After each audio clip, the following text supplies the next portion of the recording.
Hey guys, Harley here from Vhedia, just showing you how to hook up your dual dash cam. So, we got here it's your front camera and all your plugs. So all you do is match up the right cords with the right plug and such. Once you have all them connected, you get your USB, and provided your USB from your head unit, plug them in together.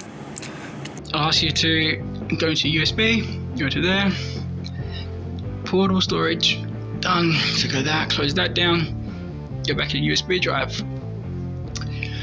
file manager, and then that app there, install.